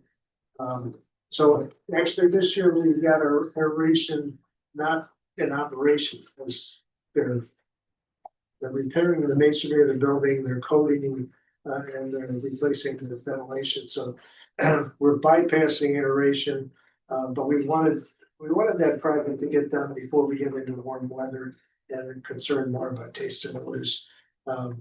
It looks like it's probably gonna be over by August. Because it's a rehab project, there was concrete repairs, things that had to be done that were hard to know exactly until you got into doing the work. They had to put scaffolding inside the whole area to go to get. It's a high bay area, this aeration group, so to get up to the ceiling and to check the condition of the concrete and make the repairs. So it's taken longer than it initially been thought, but that project is moving along, and they're getting past the concrete repairs and into the coating systems now. Which turns out to be pretty good, because when you're applying epoxy coatings, you sort of need warmer temperatures anyway for the curing. Bill, are they also fixing the wall up in the lab? Well, part of that, and added to that project was to weatherproof along the wall of the lab. So that was added. We were sealing along the parapet walls, along the roof, and doing some other things with with some roof repairs on the land as part of that project. That's aeration. Also, the foundations are now being finished for the Lyman maintenance building. So if you the plan, you'll see concrete foundations there. So he was just was stripping forms yesterday at that location. So that's moving along. As Joe mentioned, the fluoridation project's out to bid. We have contract now because we've got Gallo Construction and CFI and AMC that have been working at the plant. We've got contractors that are showing interest because they're, you know, having general contractors, electrical contractors already working there. Got real interest in that project. That'll be helpful. Luigi has got the Vernon Garden project. They were just finishing up for us on the Academy Road constructed wetlands. So they're kind of known quantity and folks that we've been working with, pretty happy with what they've done on Academy Road wetlands. So that team was moving over to Learning Garden. Tide gates. Really, the tide gates are in place, so that's a good thing. If we have, you know, high roof water level now, we're not as worried about the going back into the sewer system. What Kelly's working on now is repairs to the conduit carrying the great outfall site between the dam and river, and that's going to have traffic being diverted at the middle of Rensselaer Street Green for a while. Repairs are going to do it next, so right at the dam, which is right at Green Street. You know, we pulled the old tight gates out of that location, and we needed to make some repairs, some pretty extensive repairs at that location. So that's what they're doing there. When do you think it'll be all done? I think there's several months more work that they have there. And of course, you know, there's some impact to give them at that location, but Rensselaer Street's pretty wide.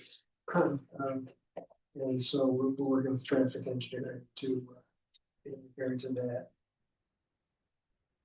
We're trying to get our financing set up on the Thermal Terrace project and sort of flush system and on the water main. And we're also trying to get a final approved version for Hawk Street for the feasibility study. So we're working on all those things. I have to review some proposed easements that were coming in from the Housing Authority on Steamboat Square, because we still need to do that. The concept there is that we would have some sort of memorandum of agreement in regard to those easements, and we would wait until everything was complete with their construction to have final versions of easements. So we're just working on what might be designed by. As Joe mentioned, we have a response to an administrative order that we have from the EPA in regard to lead, and I'll be working with Karen. There's some things in regard to our notifications and public education that we have to respond to within 30 days of that administrative order. And there's a whole more complicated thing describing what our whole plan is for replacement of lead services that is due within 60 days of the administrative order. So we've got a deadline at the end of May and a deadline at the end of June. And I mentioned too, we are having some operational problems in Beaver Creek satellite treatment facility. We've had some problems with the equipment on the screens. And we got some repair parts in to do some repairs, but Keller found they couldn't really install them. So we're going to have some correspondence from the law department to Keller to get after the distributor and the manufacturer of that equipment to help us get that resolved.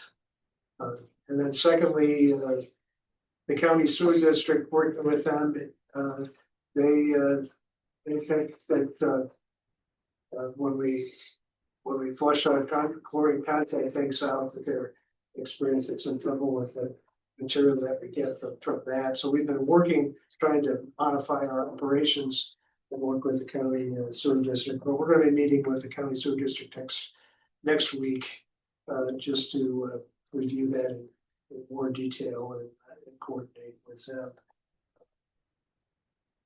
It's, we really have to kind of work on it with them.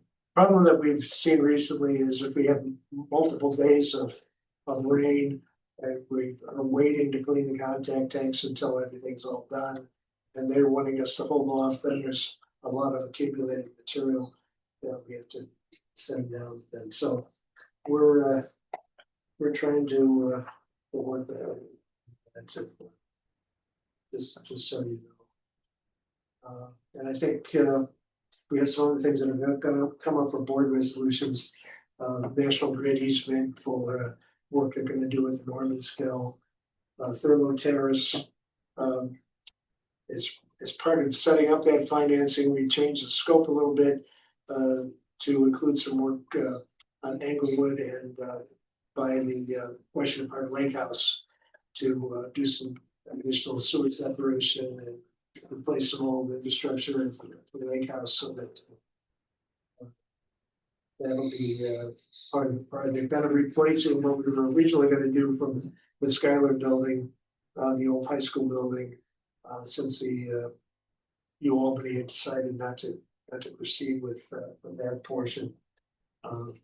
So that's because we're changing the scope, we have to amend the seeker determination. So we'll do that and we'll have. Why did you Albany want to drop the project? Well, we were going to have a formula by which we would share some. They would pay kind of based on their avoiding some cost, Yeah, and they decided they weren't really gonna be. It wasn't really gonna amount to enough saving that they would benefit them.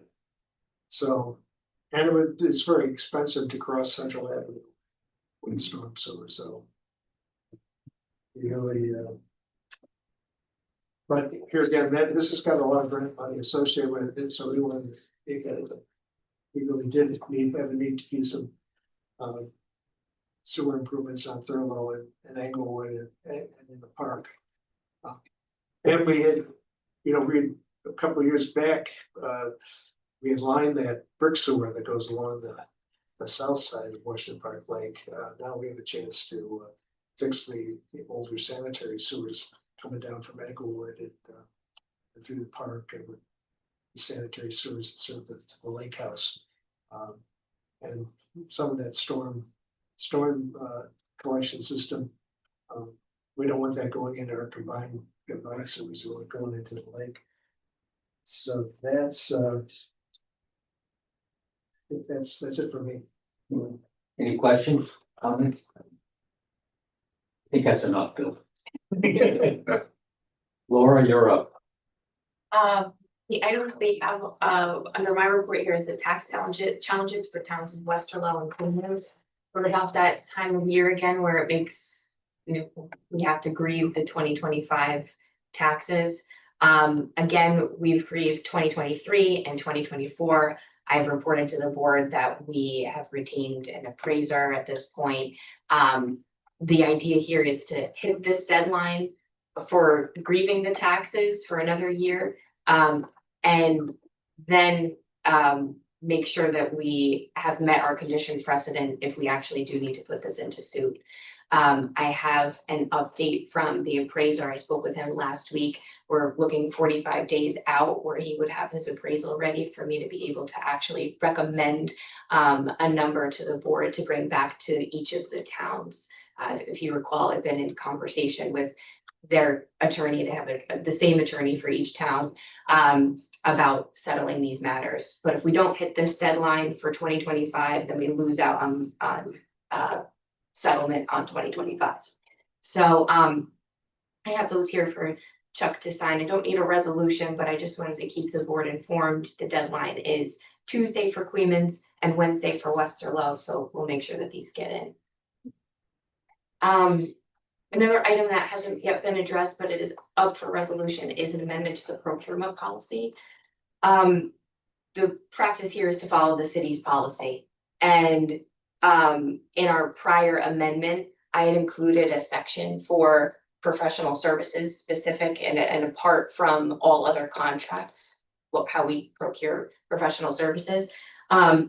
That's not necessary. We can just go ahead and follow what the city does. So this amendment would make it so that our tables that we have in our procurement policy are exactly what the city has.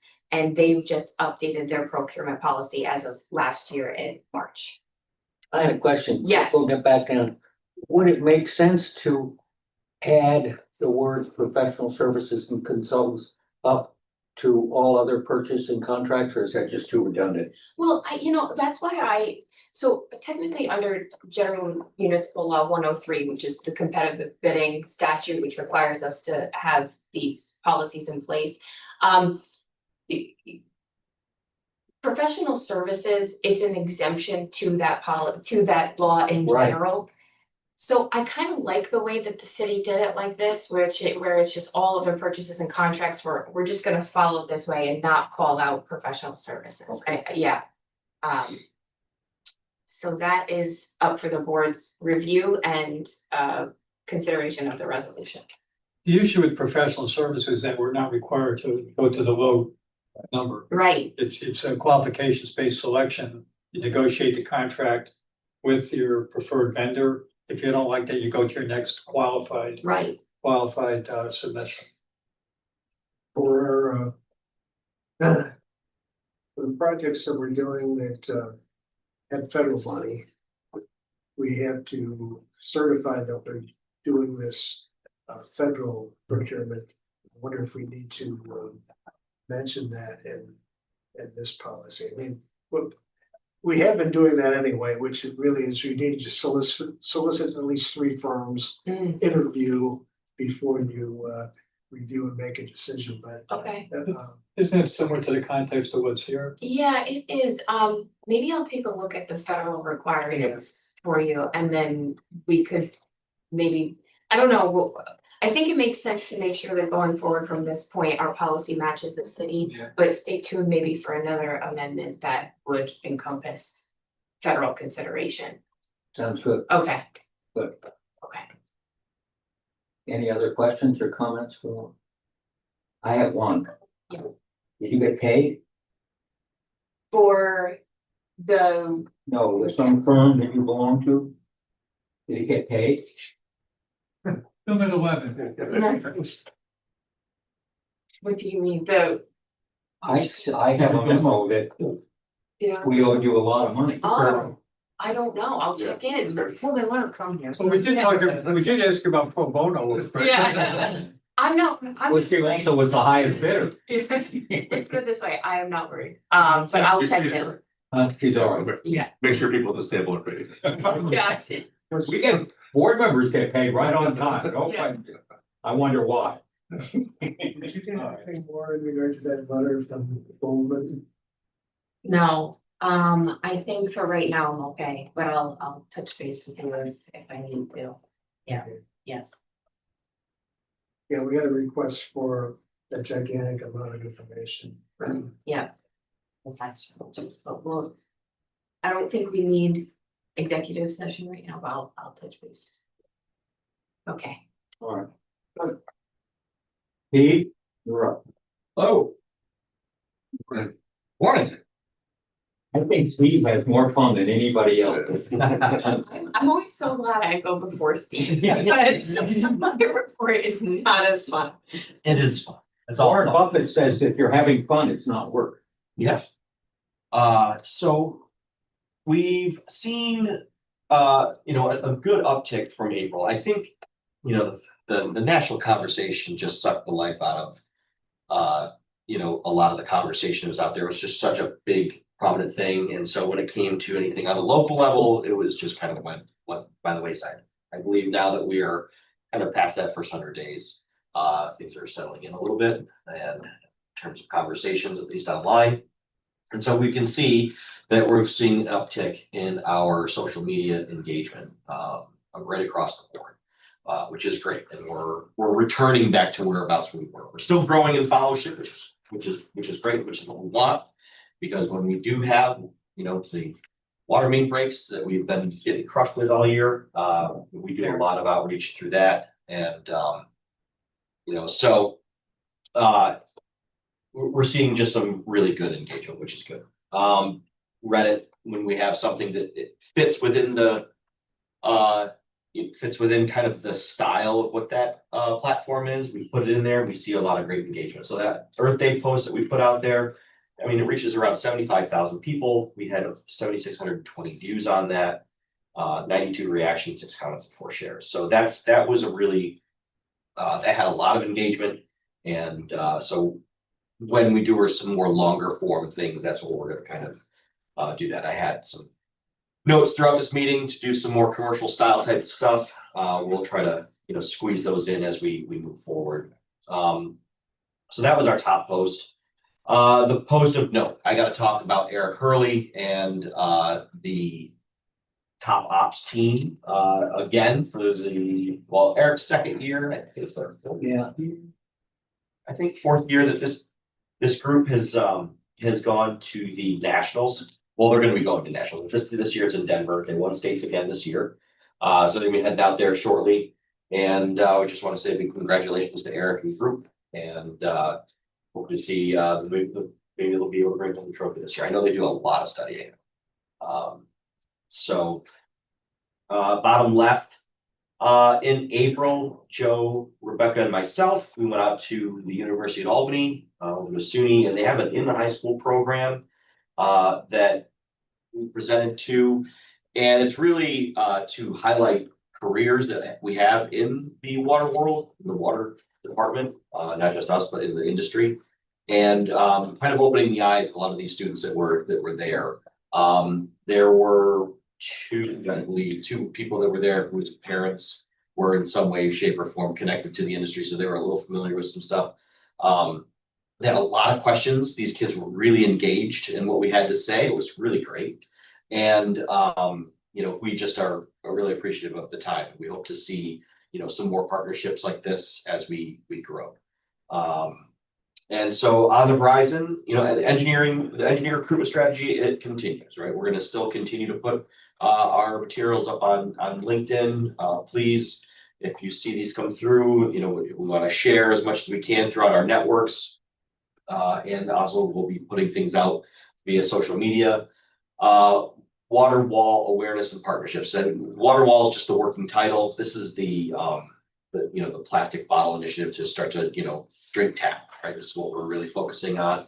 And I do have a meeting that I'm going to be working with, trying to get School District of Albany to get on board. We've got some charter schools on board, so we're moving, and our plan is to hopefully have this in the fall, but I think everybody's feeling is if we've got to kick this to Earth Day next year, then maybe we can do that. But that's all TBD. There's a lot of parts of this moving along. Committees being formed for that here shortly, and the Proud program is in a reboot. We're going to be starting to kick that off again now that the warm weather is a little bit coming back. I think it's warm weather. I would call this warm weather. Yeah.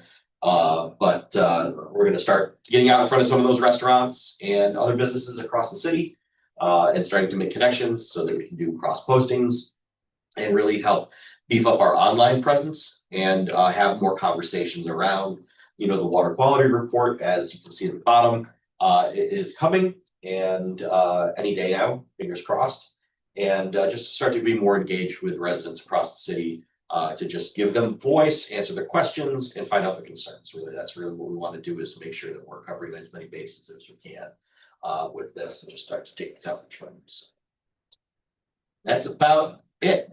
Any questions? Question, but a comment. Yeah, is it this good to see? Yeah. Thank you.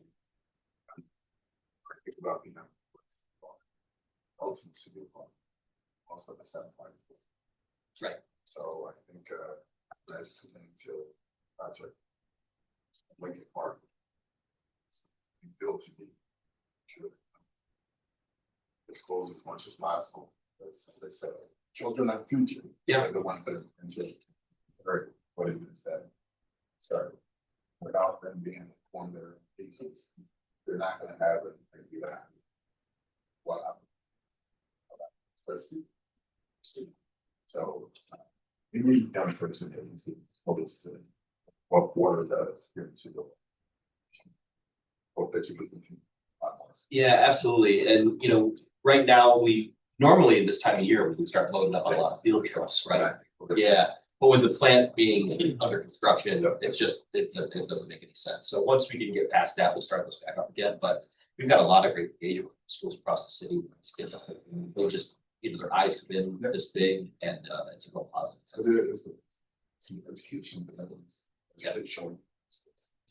Yeah. Yeah, one of the things I'm hoping that we're able to do is when we do get the Lincoln Park Learning Garden outdoor class completed, we can engage with the school district, with the Tackett Middle and with TOES to do some target specific STEM programs to highlight the things that they can see naturally, and things that maybe make them interested in what we do for potentially more opportunity for themselves. Well, that's what they talked about. The project that. Yeah, absolutely. Going to school. And those young people introduced to different types of jobs out there. To pursue. Yeah. But I know one of them city. You know, they don't exist. So you start talking about all that stuff. I got a nephew probably even until his 20s. Yeah. Probably exposed them to it. So anytime that the people in the city have an opportunity to see something, especially a project as big as it was. Yeah. That went on as long as it did. Definitely to have somebody explain to them what's actually happening, the beginning, the middle, the end. I thought that was higher science class. Yeah. All right, can we go on? I gather we have nothing for new business.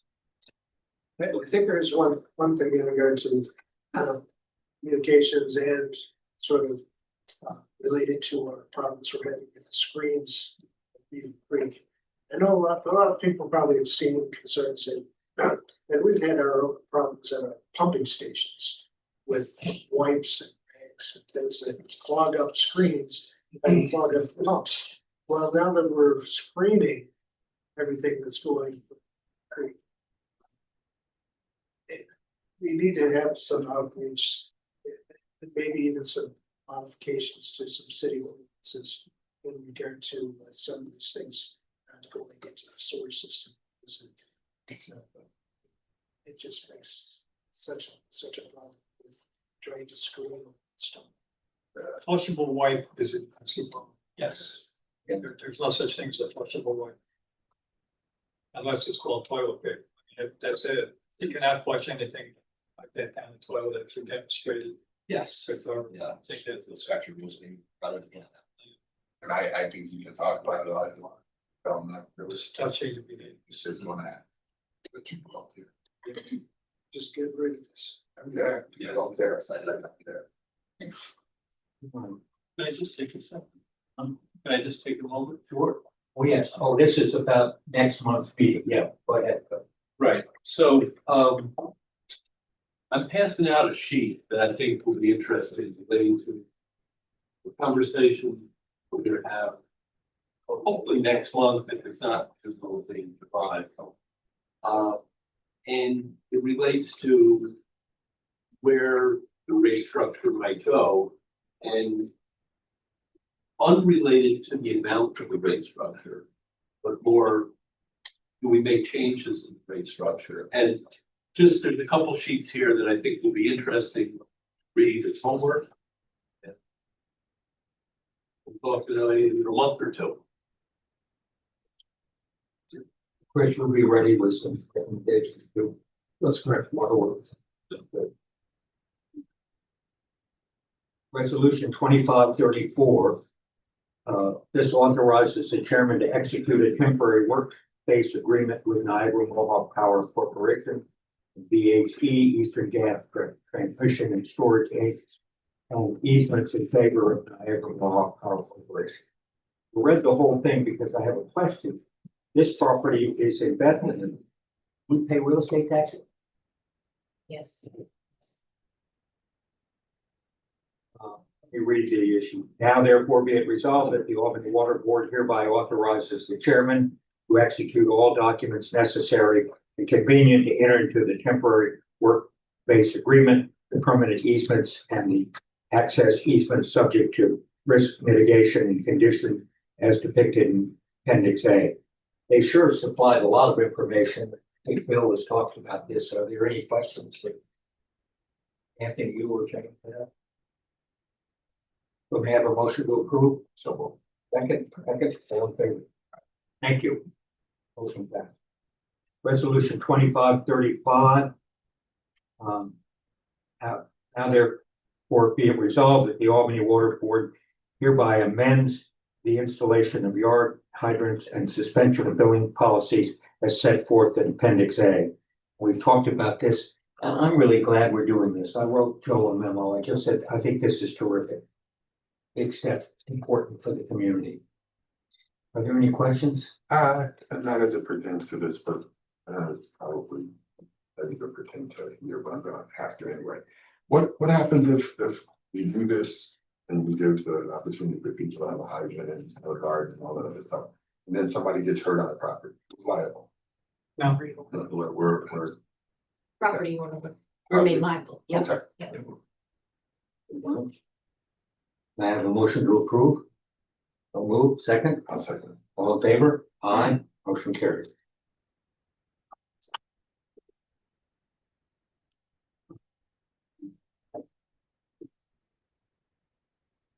Resolution adopting amendment to the procurement policy.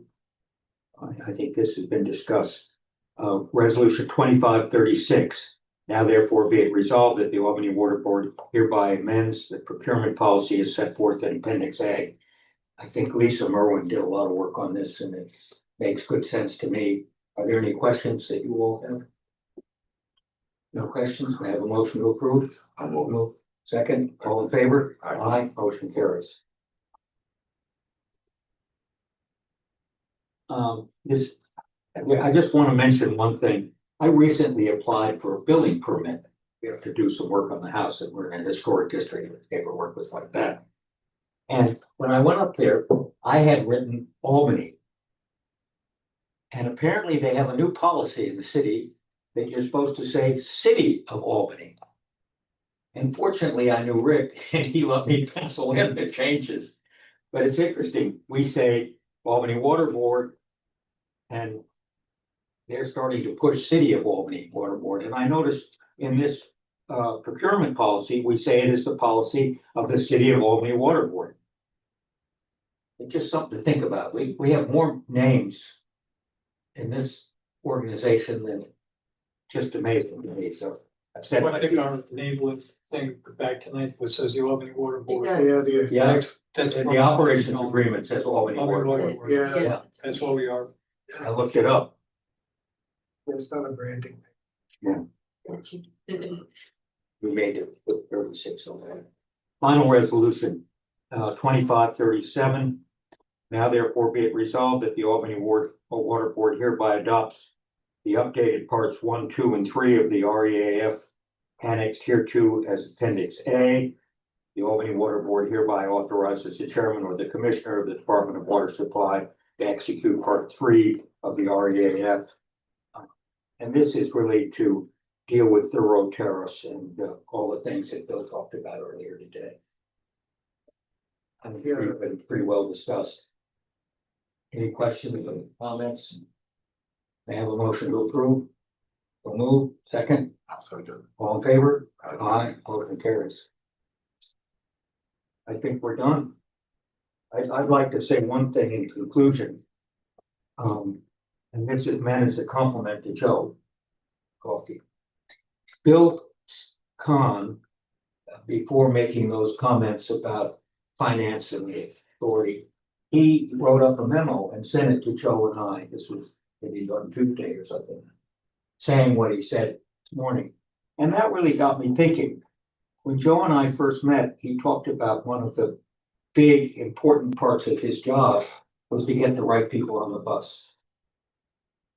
And I look around the room now, and the right people really are here. This is a much different staff than we had when I first came on the board. Sarah, Art, Laura, Steve, Chris, Carmen. Huge difference. And Bill, because Bill was here, you picked Bill right away, Damn square. but I was the I first just one. wanna say. Not really driving a bus, too, by the way. Don't know where to get off. So, well done. Excellent. I really, it's quite a difference, and you feel it in the way the board operates, the information we get. It's phenomenal.